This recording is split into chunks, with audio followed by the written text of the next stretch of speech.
So welcome everyone to this revision session of essay 320 that is materiality in planning and performing an audit। सारे बच्चे सबसे पहले बताओ sir इसका नाम 320 क्यों है? मैंने कहा 320 नहीं है 32 है। 32 का क्या मतलब होता है? हम अपनी 32 से फूड के मटेरियल को चबाते हैं, तो कहीं ना कहीं उससे याद रहेगा essay 320 materiality in planning and performing an audit. Planning का क्या मतलब है? जब आप ऑडिट प्लान कर रहे हो तो आपके पास मटेरियलिटी रेडी होनी चाहिए कि कौन से एरियाज मटेरियल है, किन पे हमको फोकस करके चलना है। प्लस परफॉर्मिंग एन ऑडिट का क्या मतलब है? जब हम अपने ऑडिट प्रोसीजर्स करेंगे, जब हम अपनी सैंपलिंग वगैरह करेंगे तो हमें मटेरियलिटी की जरूरत पड़ेगी। क्या ये बात क्लियर है? हाँ सर। अब सर एक बात बताओ, आपने जब आज का चैप्टर स्टार्ट किया तो आपने सबसे पहले बोला कि हम मटेरियलिटी पढ़ क्यों रहे हैं? ऐसे 200 की वजह से। ऐसे 200 ने कहा था एज अ ऑडिटर मुझे रीजनेबल एश्योरेंस लेनी है that financial statements are free from material misstatement. तो ये मटीरियलिटी होती क्या है सर? मटीरियल वो मिसस्टेटमेंट है, मटीरियल वो मिसस्टेटमेंट है which can influence the economic decisions of the user of financial statement, जो कहीं ना कहीं यूजर ऑफ फाइनेंशियल स्टेटमेंट के इकोनॉमिक डिसीजंस को अफेक्ट कर सकता है। फॉर एग्जांपल मैं किसी एंटिटी को बाय करने जा रहा हूं, जैसे कि मैंने क्या कहा था, मैं रिलायंस को बाय कर रहा हूं। रिलायंस को बाय कर रहा हूं, अरे रिलायंस का शेयर खरीद रहा हूं, तो एक ही बात हो गई, रिलायंस को बाय कर रहे हैं। तो जब मैं रिलायंस को बाय करूंगा तो मेरा जनरली उसके फाइनेंशियल स्टेटमेंट्स में कहां ध्यान जाएगा सर? या तो रेवेन्यू पे जाएगा या प्रॉफिट पे। Let's take revenue. अब रिलायंस का रेवेन्यू हमने कितना माना? 1000 करोड़। अब अगर 1000 करोड़ का रेवेन्यू है तो तुम बताओ एज अ इन्वेस्टर तुमको किससे फर्क पड़ेगा? सर देखो 5% ऊपर नीचे होगा रेवेन्यू तो मुझे फर्क नहीं पड़ेगा, बट अगर ये डिफरेंस 5% से ज्यादा हुआ ना, बहुत फर्क पड़ेगा। मेरा हो सकता है economic decision to invest in Reliance बदल जाए। तो तुमने कहा इसकी मटेरियलिटी हो गई 50 करोड़, यानी अगर 50 करोड़ से ऊपर की गलती है तो वो मटेरियल मिसस्टेटमेंट है, क्योंकि मुझे वो अफेक्ट करेगी एज ऑडिटर। क्या ये बात सीखी थी? हाँ सर। अब एक बात बताओ, क्या हम मटेरियलिटी निकाल क्यों रहे थे? To plan and perform the audit, यानी हम अपने ऑडिट प्रोसीजर्स करें, टेस्टिंग करें। तो सबने बोला सर मटेरियलिटी के ऊपर जो जो होगा उसको चेक करेंगे, मटेरियलिटी के जो जो नीचे होगा उसको चेक नहीं करेंगे। बट इसमें आ गया था सर क्या? धर्म संकट। इसमें आ गई थी दिक्कत। मैंने कहा दिक्कत क्या थी सर? कुछ ऐसी बदमाश गलतियां हो सकती हैं जो कि खुद अकेले अकेले तो मटेरियल नहीं है, बट जब साथ आ जाती हैं तो वो मटेरियलिटी के ऊपर चली जाती हैं। तो क्या करें?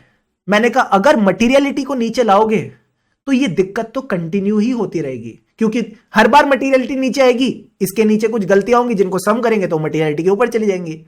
तो हमको एक नीचे वाली अमाउंट तो सिलेक्ट करनी है, बट उसका नाम मटेरियलिटी नहीं रख सकते। क्या रखें? जुगाड़ मटेरियलिटी। यही जुगाड़ मटेरियलिटी का नाम हमने क्या दिया? Performance materiality. इसी को हमने कहीं ना कहीं परफॉर्मेंस मटेरियलिटी का नाम दे दिया, यानी परफॉर्मेंस मटेरियलिटी के ऊपर जो भी होगा वो एज अ ऑडिटर आपने चेक करके चलना है। तो परफॉर्मेंस मटेरियलिटी का नाम क्या है? दिस इज द अमाउंट या अमाउंट्स, एक से ज्यादा भी हो सकते हैं, which are set by the auditor less than the materiality for financial statement as a whole. क्यों कर रहे हो तुम ये सब? ताकि एक प्रोबेबिलिटी जो थी कि अनकरेक्टेड मिसस्टेटमेंट जो है ये एक्सीड ना कर जाए materiality for financial statement as a whole, इसीलिए हमने परफॉर्मेंस मटेरियलिटी निकाली। क्या ये बात क्लियर है? हाँ सर। अब कई सारे बच्चों ने बोला क्या सर ऐसा भी तो हो सकता है आपके फाइनेंशियल स्टेटमेंट्स में कोई ऐसा आइटम हो जिससे यूजर ऑफ फाइनेंशियल स्टेटमेंट को फर्क पड़ता है बट वो मटेरियलिटी से कम है। मैंने कहा ऐसा कैसे हो सकता है? तो सबने मुझे एक एग्जांपल बताया पेटेंट का। सबने कहा सर हो सकता है एक एंटिटी में पेटेंट है, भले ही उसकी वैल्यू मात्र 5 लाख रुपए है, बट क्योंकि ये एंटिटी के लिए इंपॉर्टेंट है तो यूजर का अटेंशन इस पे जाएगा। फिर हमको एक नया कॉन्सेप्ट समझ आया, क्या? कि पर्टिकुलर एबीसीडी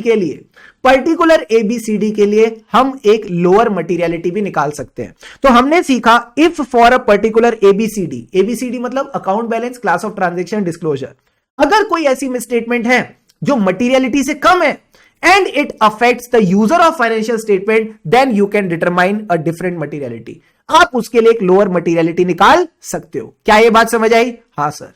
जब मैंने बोला इसके लिए मटेरियलिटी डिफरेंट निकलेगी तो क्या इसके लिए परफॉर्मेंस मटेरियलिटी भी डिफरेंट निकलेगी? बिल्कुल सही बोल रहे हो। अगर मटेरियलिटी डिफरेंट निकलेगी तो परफॉर्मेंस मटेरियलिटी भी डिफरेंट निकलेगी। क्या यहां तक सारी बातें क्लियर थी? हाँ सर। फिर मैंने आपको एक बढ़िया वाला कॉन्सेप्ट पढ़ाया सर, क्या? एफआरएफ। जो हमारे एफआरएफ होते हैं, कौन है एफआरएफ? Financial reporting framework. इनमें आपको कई बार डिस्कशन अबाउट द मटेरियलिटी मिलेगी। सर ये डिस्कशन अबाउट द मटेरियलिटी क्या बात करती है? What, how, how. व्हाट का क्या मतलब है? मटीरियल मिसस्टेटमेंट वो है which can influence the economic decision of the user of financial statement. तो ये व्हाट तो आ गया समझ। हाउ का क्या मतलब था? It is based on the management judgement, judgement about two things. Sir दो चीजें क्या थी? Affection and needs. Come on, affection and needs, दो बार और बोल दो, अफेक्शन एंड नीड्स। यानी एक यूजर की जो डिसीजन है, क्या ये सिर्फ साइज पे डिपेंड करता है स्टेटमेंट की, या नेचर पे भी? सर दोनों पे। ये कहता है हमारा जो डिसीजन है it is affected by the nature, size और बोथ। सर नेचर वाला एग्जांपल देके बताओ। सपोज अगर कोई 1 लाख रुपए का फ्रॉड हुआ, तो भले ये मटीरियलिटी जो थी 50 करोड़, उससे बहुत कम है, बट क्या 1 लाख रुपए के फ्रॉड को भी डिस्क्लोज करना चाहिए? हाँ सर करना चाहिए। तो ये कहता है materiality is affected by both nature, size और बोथ। सर नीड्स का क्या पॉइंट था? आप किसकी इंफॉर्मेशन नीड्स के हिसाब से मटीरियलिटी निकालते हो? चिंटू की, पिंटू की, या सबकी? सर सबकी। जो कॉमन फाइनेंशियल इंफॉर्मेशन नीड्स है, जो कॉमन फाइनेंशियल इंफॉर्मेशन नीड्स है, उसके हिसाब से ही मटीरियलिटी निकाली जाती है। तो बस आपने यही 3 बातें ध्यान रखनी थी। What, how, how. व्हाट का मतलब मटीरियल मिसस्टेटमेंट की डेफिनेशन, ठीक है सर। हाउ का क्या मतलब था? Judgement about the affection, judgement about the common financial information needs. क्या ये पॉइंट क्लियर है? हाँ सर, 3 नंबर जेब में, बहुत बढ़िया। अब इसके बाद मैंने आपको क्या बोला था सर, क्या जब भी मटीरियलिटी निकालनी है एज अ ऑडिटर आप क्या क्या चीजें अज्यूम करके चलोगे? सबसे पहली चीज, जो हमारा यूजर ऑफ फाइनेंशियल स्टेटमेंट है इसको नॉलेज है। ये एवं ही नहीं है, इसको नॉलेज है। सर नॉलेज किसको लेके? बिजनेस को लेके, उसके ऑपरेशंस को लेके, प्लस इसके अंदर एक विलिंगनेस है, इसके अंदर एक उत्सुकता है कि ये फाइनेंशियल स्टेटमेंट्स को पढ़े। So knowledge of business and willingness to study. क्या ये पॉइंट क्लियर है? हाँ सर। अब जब ये फाइनेंशियल स्टेटमेंट पढ़ रहा है, इसको 2 बहनों का याद रखना है। सर ये 2 बहनें कौन थी? मैंने कहा पहली बहन मटीरियलिटी, दूसरी बहन अनसर्टेनिटी। कम ऑन, पहली बहन मटीरियलिटी, दूसरी बहन क्या थी? अनसर्टेनिटी। मटीरियलिटी वाला पॉइंट क्या था? मैं भूल गया। मटीरियलिटी वाला पॉइंट में भूल गया। अरे सर कैसे भूल गए? सारा का सारा काम ही तो मटीरियलिटी के हिसाब से हो रहा है। सारा काम, हाँ, जो फाइनेंशियल स्टेटमेंट बन रहे हैं मटीरियलिटी के हिसाब से, जो उनका ऑडिट हो रहा है मटीरियलिटी के हिसाब से। यानी financial statement are prepared, presented and audited as per the materiality. Oh, uncertainty किस कहां है? अकाउंटिंग एस्टिमेट्स में, कि जो अकाउंटिंग एस्टिमेट का आउटकम होगा it will be different from the estimate. So uncertainty about the accounting estimate, इसमें क्या लगती है? जजमेंट। एंड लास्ट पॉइंट और बता दो, फ्यूचर।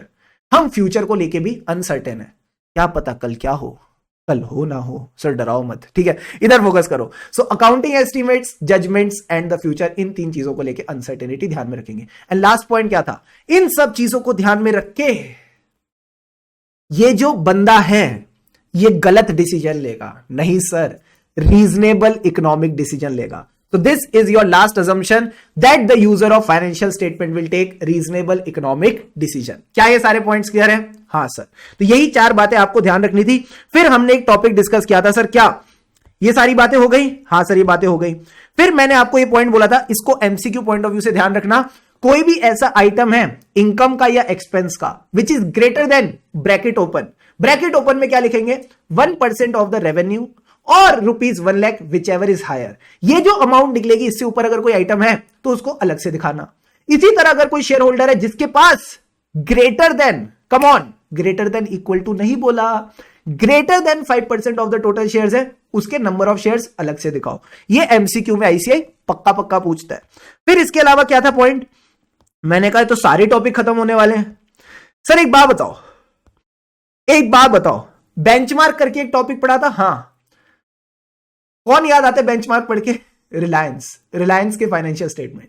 यानी बेंचमार्क चूज करना it is a professional judgement. मेरी मर्जी में किसी को भी बेंचमार्क बनाऊं, ठीक है, कोई मुझे फोर्स नहीं कर सकता, it is my professional judgement.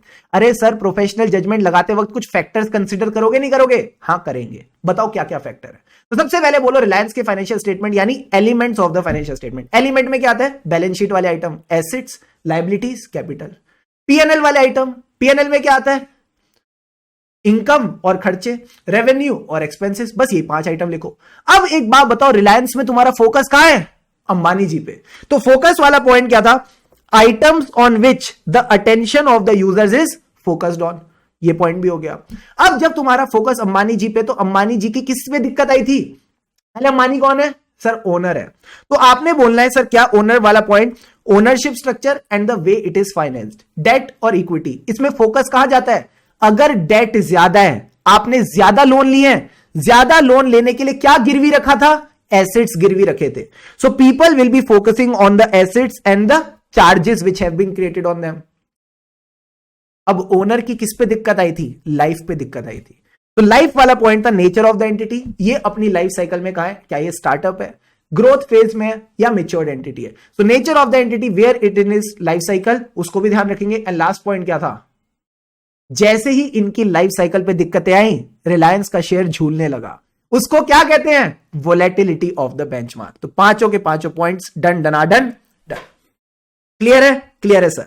अब ये जो बेंचमार्क है कुछ भी हो सकता है, कोई पीएनएल का आइटम, यानी प्रॉफिट बिफोर टैक्स, इसके पीछे क्या आता है? ग्रॉस प्रॉफिट, उसके पीछे रेवेन्यू, पीएनएल हो गया। बैलेंस शीट ले आओ, बैलेंस शीट में एसेट्स माइनस लायबिलिटी, क्या निकला? कैपिटल निकला। ठीक है, इधर से एसेट माइनस लायबिलिटी डाला, इधर से क्या निकला सर? इधर से कैपिटल निकली। मैंने कहा कैपिटल का मतलब है इक्विटी या नेट एसेट्स। डन डना डन डन। हाँ सर। अब ये बेंचमार्क उठाओगे कहां से? तीन ऑप्शन है, पिछले साल के, इस साल के अब तक के, या फोरकास्ट से। कम ऑन, 3 टाइम पीरियड्स में ट्रेवल करो मेरे साथ, या तो पिछले साल के पास्ट पीरियड्स, या इस साल के अब तक की जो इंफॉर्मेशन है, या फिर बजट्स या फोरकास्ट। इन तीनों में से कहीं से भी तुम उठा सकते हो इस इंफॉर्मेशन को। क्योंकि हमने पुरानी इंफॉर्मेशन उठाई है तो मटीरियलिटी चेंज भी करनी पड़ेगी। 3 रीजन मटीरियलिटी चेंज करने के। सर कुछ नया है, 2 चीजें चेंज हो गई, कुछ नया है, 2 चीजें चेंज हो गई। मैंने कहा नया क्या है? नई इंफॉर्मेशन है। यानी एंटिटी ने जो हमने जो मटीरियलिटी निकाली थी वो you can say draft financials में निकाली थी, एंड अब क्योंकि नए फाइनेंशियल्स आ गए हैं तो मटीरियलिटी चेंज हो गई है। चेंज क्या हुआ है? ऑडिटर की understanding, changes in the circumstance. Auditor की अंडरस्टैंडिंग और changes in the circumstance. Auditor की अंडरस्टैंडिंग क्यों चेंज हुई? क्योंकि उसने फर्दर ऑडिट प्रोसीजर्स करे। समझा पॉइंट? मतलब उसकी रोमम चेंज हो गई क्योंकि उसने टेस्ट ऑफ कंट्रोल्स करे। तो जो बात हमने सीखी थी कनेक्ट करके, वही बात आपने ध्यान रखनी है। चेंजेस इन द अंडरस्टैंडिंग में सर क्या एग्जांपल दिया था? ये कि आपने करे टेस्ट ऑफ कंट्रोल तो पता चला कंट्रोल रिस्क ज्यादा है। अगर कंट्रोल रिस्क ज्यादा है तो मतलब रोमम ज्यादा है। अगर रोमम ज्यादा है तो एक बात बताओ, डिटेक्शन रिस्क को कम करोगे या ज्यादा करोगे? सर ऑब्वियस सी बात है कम करेंगे। एंड डिटेक्शन रिस्क को कम करने के लिए टेस्टिंग ज्यादा करी, एंड टेस्टिंग ज्यादा करने के लिए क्या करें? सर अगर हमको ज्यादा आइटम चेक करने हैं तो मटीरियलिटी को नीचे ले आओ। वेरी गुड, तो मटीरियलिटी को नीचे ले आए। तो बस ये अंडरस्टैंडिंग वाली बात ध्यान रखना। मेन पॉइंट तो यही था, changes in the auditor's understanding about the entity as a result of further audit procedure. And third point क्या था? लप्पू सा पॉइंट क्या था वो? Changes in the circumstances of entity, यानी पहले जो बिजनेस खरीद रहे थे अब उस बिजनेस को बेच देंगे, अब उस बिजनेस को बेच देंगे, यानी decision to sell the business. Clear है? क्लियर है सर। इसके बाद डॉक्यूमेंट द मटीरियलिटी। जो भी मटीरियलिटी का नाम आता है ना, डॉक्यूमेंट कर दो। मतलब materiality for financial statement, materiality for particular A B C D. Performance materiality में मटीरियलिटी आता है, हाँ उसको भी डॉक्यूमेंट कर दो, और अगर इनको चेंज किया तो उसको भी डॉक्यूमेंट कर दो। बड़ा ही सिंपल था सर ये तो। Last point, materiality and audit risk. क्या आप मटीरियलिटी एंड ऑडिट रिस्क को सिर्फ प्लानिंग स्टेज पे कंसीडर करेंगे? नहीं सर, हमने क्वेश्चन बैंक किया है, हमने क्वेश्चन बैंक किया। हमको पता है क्वेश्चन बैंक का टेस्ट और अंडरस्टैंडिंग का क्वेश्चन नंबर 2 था क्या? कि मटीरियलिटी को सिर्फ और ऑडिट रिस्क को सिर्फ प्लानिंग पे नहीं, परफॉर्मेंस पे भी करना है। और परफॉर्मेंस करके जब मिसस्टेटमेंट मिलेंगी उसको इवैल्यूएशन करते वक्त भी हम मटीरियलिटी को कंसीडर करते हैं कि उसका क्या इंपैक्ट है फाइनेंशियल स्टेटमेंट और ऑडिट रिपोर्ट पे। तो ये बातें भी आपको देखनी है। एंड अगर आईसीआई एक लाइन लिख के दे दे, materiality and audit risk are considered throughout audit, तो तुम वो चक्र याद रखोगे? हाँ सर। चक्र क्या था? Identifying and assessing the risk of material misstatement, that is the risk assessment procedure. फिर इसके बाद क्या करते हैं? Further audit procedure. फिर टेस्टिंग करके जो गलती मिलेंगी उसको इवेल्युएट करेंगे, वही सेम लाइन कि इसका क्या इंपैक्ट है फाइनेंशियल स्टेटमेंट पे, क्या इंपैक्ट है ऑडिट रिपोर्ट पे।